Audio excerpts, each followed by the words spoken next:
Well, hello and welcome back to Automation Answers with myself, Isaac Griffith, and with me, I'm at the DHL Digital Manufacturing facility in Coventry in the UK. I'm joined by Redland and Richard from the DHL team. So, pleasure having you on. Thanks for your time, guys. How are we? How's things? Yeah, good. Really busy, which is always good news. Mm-hmm. But yeah, super interesting time for the business. We're growing what we're doing. I guess a bit of an introduction from our side, but what we've set up here in DHL is essentially a crack team of engineers to solve problems that the industry just isn't serving at the moment. Mm-hmm. So from an engineering point of view, really going back to first principles of engineering, looking at the problems, trying to solve them in innovative and quick ways. Yeah. And trying to do it affordably, because we just found the market wasn't really set up for helping logistics in the dynamic way we need to be moving. So I came at this. I used to work in the packaging part of the business, very manual, very labour intensive, and we were looking at ways to automate low level collaborative automation. Mm-hmm.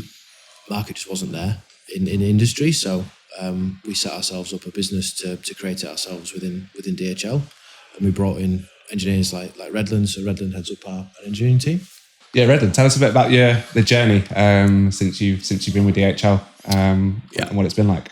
So I joined DHL in 2019, I think March 2019. So it's been 5 years now. Mm-hmm. And that's been a real journey of growth, some real hard lessons, because that's what it takes and perseverance to get to those repeated successes. That's where we are now. Mm-hmm. The team are performing at a really high level. Good to know. And what would you say, maybe from a technical point of view, the current and why we're sat here, what are the current gaps within automation, or when you go out to suppliers, that have led you to create some of these really cool solutions we have here? Okay, so it's multifaceted. There are lots of challenges. The biggest one is sometimes your requirements aren't always your requirements. You don't know what they are until it's too late. So if you try and buy a machine to do a job from the open market, that is a transaction that is based on some fixed requirements. Mm-hmm. And if they change, this is a painful process for everyone involved, because it's either more cost, you've got some of the engineering that's been done by the third party that you've instructed, the machine builder, has to be undone, throw it away, start again. So a highly dynamic problem where the requirements aren't truly fixed because they're emerging is a really hard problem to solve if you aren't the one with the gift to solve that problem. So that's really, really where we excel, is that we're able to tolerate changing requirements very quickly, because we're all the same company. Yeah. The machine has to work, so we need to make it work. Yeah. And then that breeds a very different approach to problem solving, which is that we tolerate failure and we tolerate risk to a very high level. The most important thing is that the thing you can't get back, even if you're all the money in the world, you can't get back time. You cannot buy, really, you can't go back in time, so you can't buy it.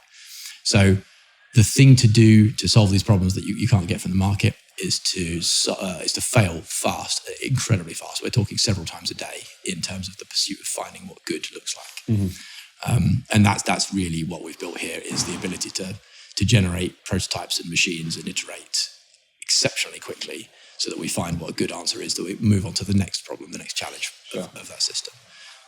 Awesome. I think maybe from my side, looking maybe from the non-technical area, the challenge that we found going to the external market is that there's a lot of companies that have been set up for a specific use case.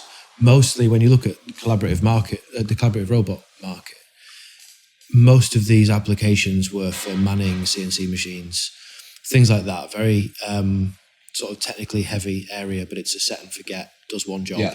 You put it somewhere you don't want a person to be.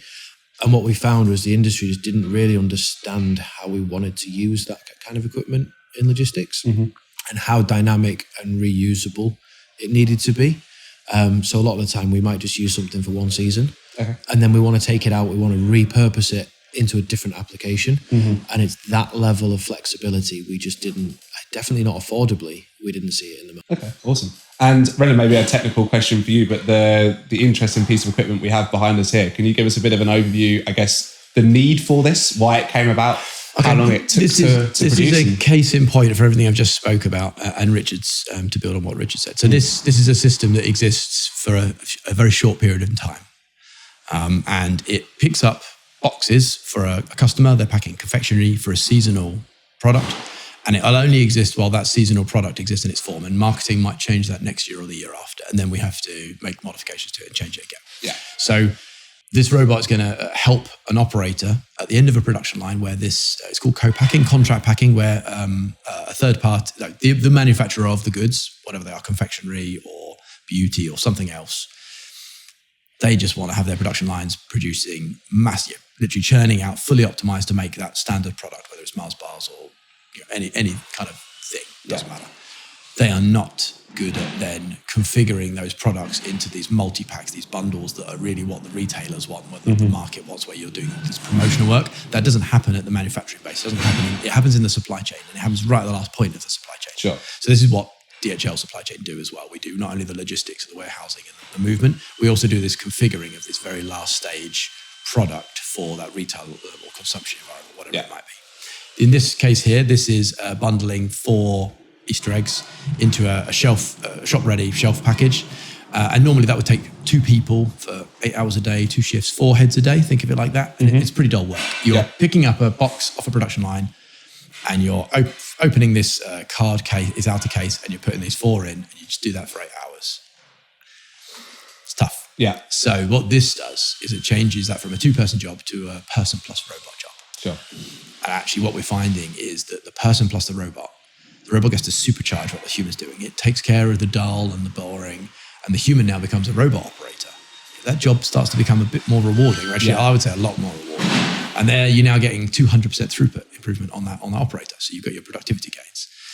And then that's where the real challenge exists is, okay, we need to make this pay back. We need to design it, engineer it, research it, and it's got to pay back in the seasonal life of that product. Yeah.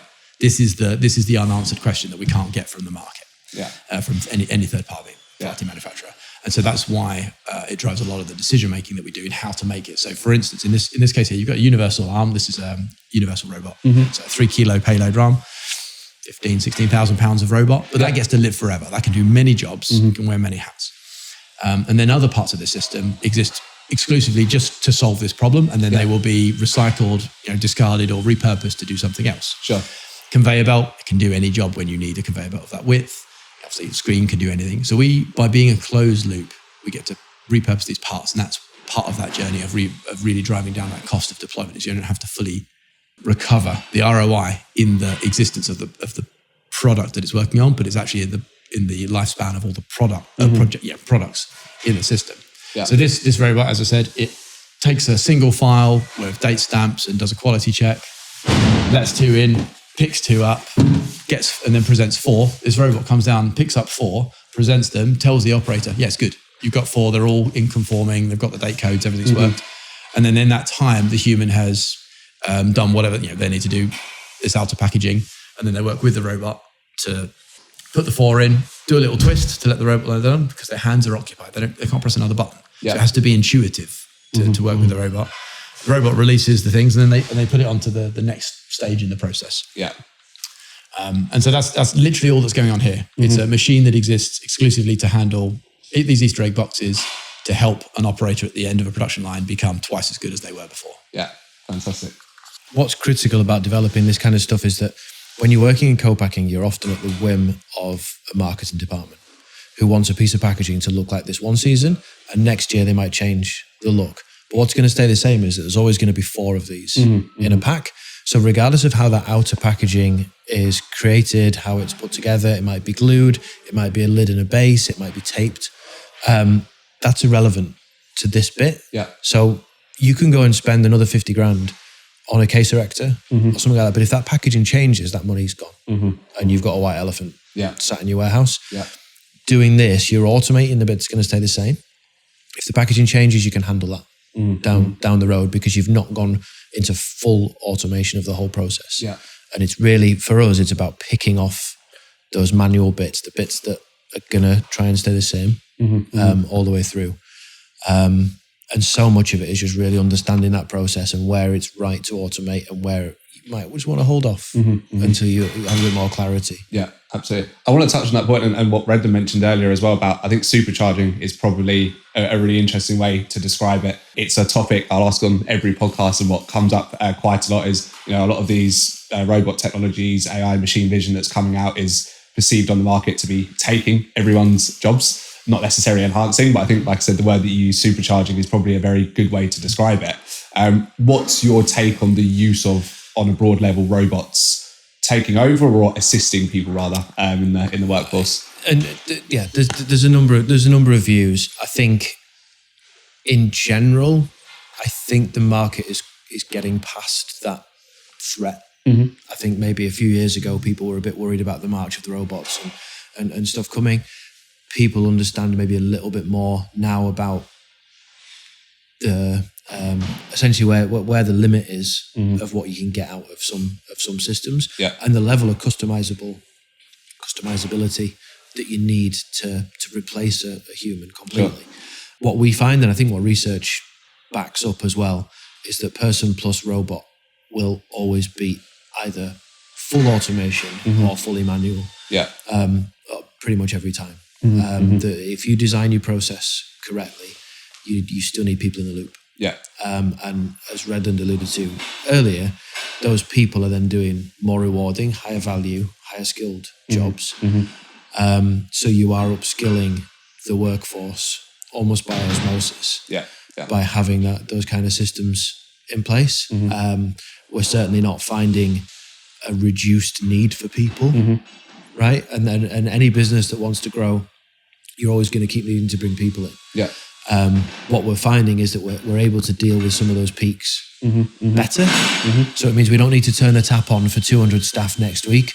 We might only need 50. And it means those 50 you can then bring on full time rather than having to rely on agency or 0 hours or anything like that. So it gives us a better consistency, which gives us better quality, which gives more rewarding jobs. I see it as quite a sort of virtuous circle. Introducing automation, so it's not the threat that some people might have it down as. Awesome, cool. And Redland, a topic that by the time this podcast is released will be common news, and it's been released in the US as well, your collaboration with Boston Dynamics. A lot of press around Boston Dynamics with their humanoid and the technologies that they're doing at the moment. You'll be working with the Stretch technology that they have released and will be coming to you guys soon. Would you mind going into a bit of detail about what you'll be doing, how you'll be enhancing the solution, and how that will fit in to the customers? So the Stretch robot, which people won't be familiar with because it is not a showpiece, it has viral media prowess, if you will. It is an industrial robot that will do heavy lifting work in a logistics environment and maybe some other environments. It's steered to logistics. It's a big, the task that it focuses on is quite a challenging one. So this is a robot that drives into a shipping container. You open the container, you de-stuff the first 1/2 meter, 1 meter, because there's a gap. For those who've not worked in logistics, a big truck backs up to a dock. You open the roller shutters, you open the back of the shipping container, and there's literally a 1/2 foot, 6 inches to a foot of gap where you can just fall down. So you got to be wits about you. It's not a great job. It's pretty nasty. You de-stuff that first 1/2 meter until what's called the dock leveler can be engaged. Then this big piece of steel in the floor basically comes up and closes that gap. Once that's done, then you can walk safely in, and the robot can get in as well. So then Stretch will be driven in, and it's about the size of a UK pallet, so almost a meter square. And then this thing literally just using artificial intelligence and a big scan tower, lots of cameras, and a very big arm, can reach all the way up to the top of the 2.5 meter pick face, or 2.4 meters, and all the way to the side. So this thing will go from that front face all the way to the back of a 40-foot container in a couple of hours and just churning through boxes. And to put this in perspective, why this is quite a nasty job, it's a hard job for people to do, and it's definitely on the jobs of a really good one to automate, is that shipping container could be -10. It could be really cold outside in Poland and Central Europe. It could also be in a heat wave in Greece, and it's 40 degrees outside. And this is a steel box. You could be unloading 7 kilogram packs, it's like slabs of tuna to go into the supermarkets. You could be unloading 14 kilo microwaves and TVs, and just people. Like, this is hard work, and it's hundreds, if not thousands, of boxes for hours. And it's like, and pre-COVID, it was like 2 people you'd get in there. And now post-COVID, it's kind of like one person. And the health and safety hazards on this they're not great because you can't get to a 14 kilos microwave 2.5 meters above your head. So it's a really, really good time for this robot to exist because it's going to help move that health and safety barrier out of the challenge, those issues out of the container, and we can just deal with them. Yeah, they're gone. Get the robot to do that work. So this actually addresses one of those previous questions that you mentioned, which is about how does the market perceive this worry about robots, the march of the robots taking our jobs? Yeah, it's more of a slow transition. The same will be true of AI. The capabilities of an AI or any of these machines will slowly ebb and get better, and eventually will free the person from doing that dull whatever job. Yeah. And in this case that we've just talked about, it's a nasty job in the first place, but it's a good job to displace, because then what happens is the one person that was in the container now gets to jockey a stretch, which is a really, really cool robot. Yeah. And that job is going to be significantly more rewarding. It's going to be oversubscribed. You're going to have lots of different operatives in the warehouse wanting to do that work, whereas before, this was the last job on the list of ones. If you were put on it, it's pretty tough. Yeah. You don't want to be doing it. So what we're going to be doing, working with this stretch, is actually trying to fully integrate this whole process. So this is a boom conveyor, which you can buy. There's lots of manufacturers. So this boom conveyor is bolted to the floor. It's got a big telescopic arm that can reach out, and the stretch is going to be driving this. It goes into the container. Stretch just unloads its boxes onto this boom conveyor. The conveyor takes them out of the container to about 7.5 meters back. Yeah. And that's where it stops. That's where the technology ends. Nothing exists to do anything beyond that point. So you would need, and to keep up with stretch, which is pretty fast, you'd need a team of 5 people for 4 hours. It's quite a lot of headcount. If you want to unload 50 containers a day, it's a lot of people you've got to find.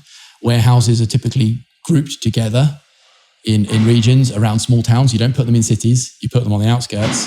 There's just not enough people to churn through that many boxes, that much unloading for the retail markets, all of the things that we consume as a country. It's really tough to find the sheer number of heads to do that work. And it's not great work as well. So you can just go and do a better job somewhere else and get paid £1 more. Why wouldn't you do that? This is the challenge that we have. So supply chain in the background, these labor shortages, we have to bus. So we literally have to pay for, in some of our warehouses where we have lots of competition for labor and not enough resource in the local area, in those local villages, we literally have to contract buses to drive around and pick up the staff to get them to our warehouses. Like this is crazy. So this is absolutely where we need the robots to do the job, because it can alleviate those local pressures, makes those jobs more rewarding. People are, we're going to get different people applying for the job more rewarding. As I talked about, slightly higher pay. So the last part of this puzzle that we really want to solve, what we can't buy, is building the back end, which goes from this boom conveyor into sorting these boxes onto their pallets. Yeah.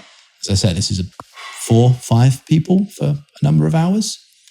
We could think we can do this with one robot and some clever hardware and some clever software. Okay. So this is the universal palletizing problem. And again, it's a real challenge. It's tough. It requires a robot to see any box that's coming down the line. And then it's got to reconfigure itself, the tooling that's presented it, and it's going to go and pick those boxes and it's going to put them down. Yeah. Now, all of the boxes will, one after the other, should be the same. But they're going to change halfway through, because you don't just put one product in a container. You might put 10 products in a container, but they just happen to be like all 10 staged in a row. Yeah.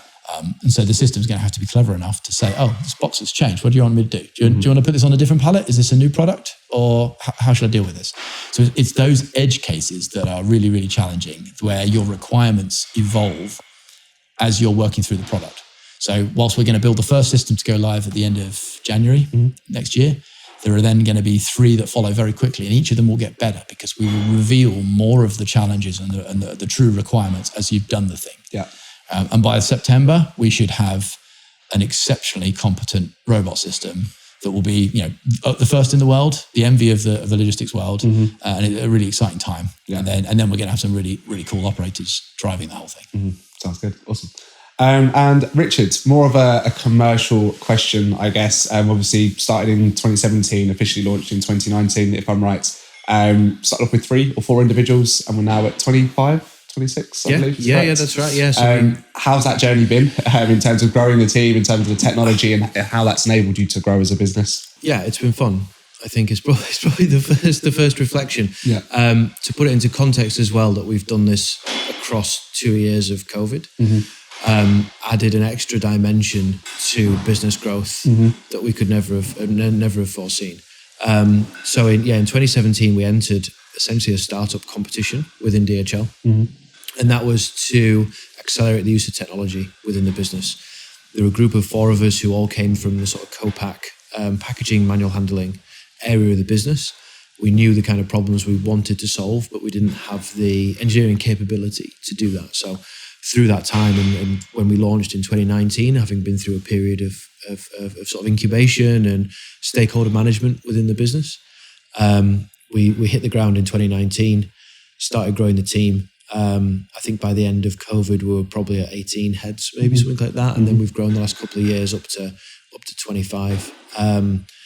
The best thing, or maybe the most rewarding thing, I think, is the apprentice program that we've got now working through the business. So we've got 4 degree level apprentices now, and 2 technician level apprentices coming through the business. So they're with us for 4 or 5 years a time. So what we're doing is now really growing the internal engineering capability within DHL as part of being exposed to all the different disciplines of engineering that we're dealing with, and working with an incredibly capable and bright set of engineers that we've developed there. So it's been fascinating to be part of.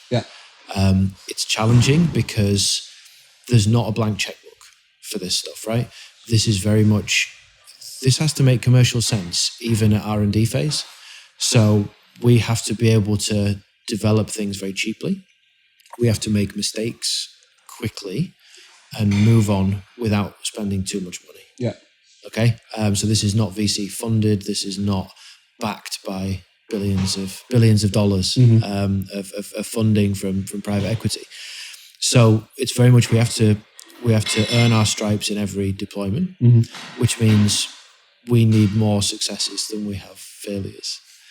And that's the perpetual challenge. So we're one sort of failure away from disaster. We're one success away from being absolute heroes. And we live on this sort of precipice of both of those options. But that keeps life interesting. It keeps people involved, engaged, entertained in the business. And it means that we're really able to get the best out of the people, because we're challenging ourselves every day to remain innovative, to challenge the status quo at every point, to see is there a better, more efficient way to do things, leveraging new technology that's available.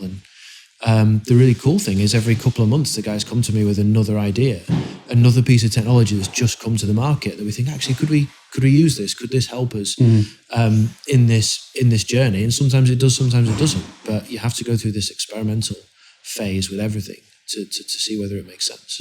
Brilliant. And on the subject of keeping things innovative, challenging the status quo, I don't know if it's been verified yet, but when we spoke prior to filming, you were telling me about is it the world's largest 3D printed conveyor system? Has that been verified? I'm not too sure. I'm going to claim it as yes, but I think Red can probably give you a bit more detail on exactly how that goes. Okay, so let's talk about 3D printing first, and then we'll talk about why that's ends up. Of course.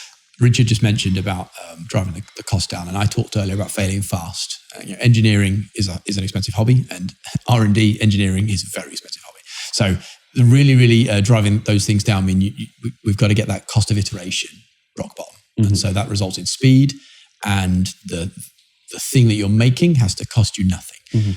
And that literally drives you to one place, which is 3D printing. And so almost everything you see here that's black is 3D printed on this robot, because the complexity of a component in a 3D printer is irrelevant. It's just about where the atoms, you put the same number of atoms down, atoms is probably like, but molecules, whatever you want to call them, grams of mass, wherever you put them, if you put 100 grams down in one part and 100 grams down in another part, the cost is the same. Generally speaking, the print time's the same, some subtle differences. So that means we get to just iterate, just try different ideas, and it really costs us nothing to experiment, because we're just constrained by the cost of the material, which in our case is about a penny a gram. it also happens that it's plant-based as well, which is great. It's PLA, which the world of 3D printing markets will know. It's derived from corn, so it's a biopolymer, which is really, really good for not consuming loads of oil footprint and then just burying it in the ground, because you can't do anything once you've made it. You could rechip it and regrade it, but we're not there yet. So 3D printing allows us to get that cost of iteration down, which means we've used it probably more excessively than we should have done, because it's everywhere. So it's a key component now for our production machines, not just the robots and robot tooling, where it is perfectly aligned, because generally speaking, you make one robot tool to do one job for one customer once, and you want that cost to not be crazy. So that's where it really, really works, and the pairing is excellent. But it also turns out it works when you have to change the parts that you're making. Generally, quite frequently, every 100 parts, every couple of thousand parts, you don't want to go to tooling and injection molding it, because then you're fixed in your ecosystem. You can't move the ecosystem forward without it at great cost. And as you start to have more tooling behind you, let's say you're at 100 tools and everyone's 10 grand. Okay, right. So the tooling creates inertia in your innovation journey. So we're basically zero tooling. And that's everything is 3D printed or to some extent CNC'd.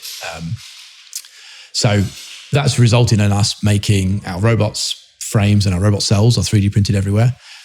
But because we want to automate, and if you want to automate well, you have to control the flow of the product through that process, which generally means a conveyor or another form, but it is for the most part conveyors. And so then we've gone into the world of conveyors, and we can't buy the conveyors that we want, where we have really tight control of the automation integration. It's all a black box. You buy someone else's conveyor and there's a PLC, and then they say, oh no, sorry, you can't have that. That's our IP. It's just bad software. There's no real IP in there. So we've had to build our own. So we've made our own ecosystems of sortation networks, full conveyors, robots and tooling, everything that we're talking about.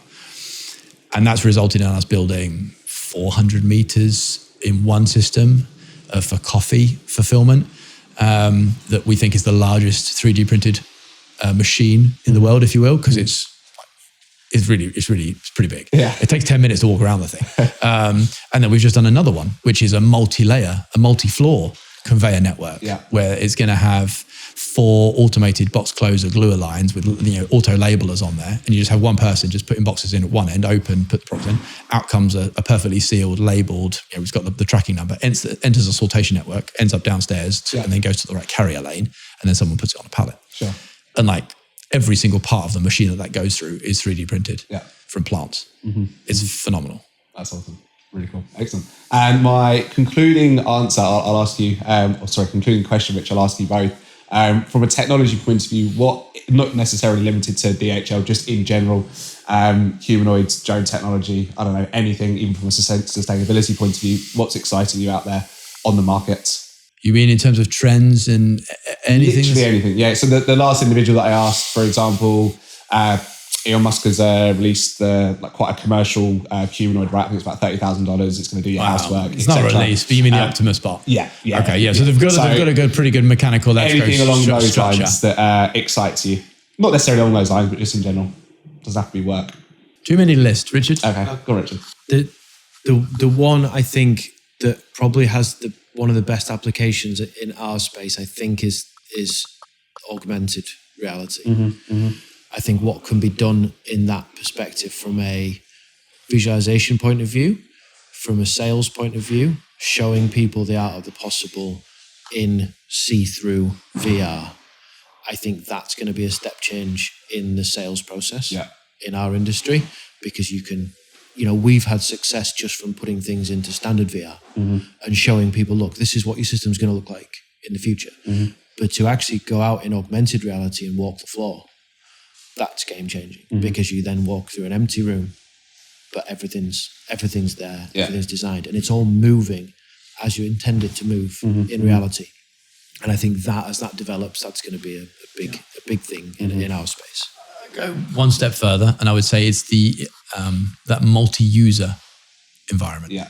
So that 5 people, 10 people can put their headset on. They're sharing that space. They can see each other, but they can also share and look around that thing that's going to be created for them. One of the real challenges with complex automation is selling the vision. It's like there's a big promise there. This is basically vaporware until it's not. Okay, and there's a lot of money required up front to pay for the vaporware until it's not, until it does its thing. Yeah. So engaging and anything to ease that process of stakeholder kind of like vision, selling them the vision, selling them what they could have, and really showing that there is a pathway to get there. Trust the process. It's messy and complex, and there'll be a few wrong turns. Trust the process. This is what we're going to build you. Yeah. Anything that can aid that, just it makes the process more seamless. Everything becomes a bit more tolerant. People become more tolerant of the nature of it. I think that's probably Richard's right. It's that multi-user augmented reality where we can just show them, this is what's coming. This is what we can do. And fantastic. Awesome. Well, Richard, Redland, it's an absolute pleasure having you on. Thanks so much. Really good talking. That concludes, don't know what episode we're on now, probably episode 10 or 11 of Automation Answers. So thanks for coming on, guys, and see you guys soon.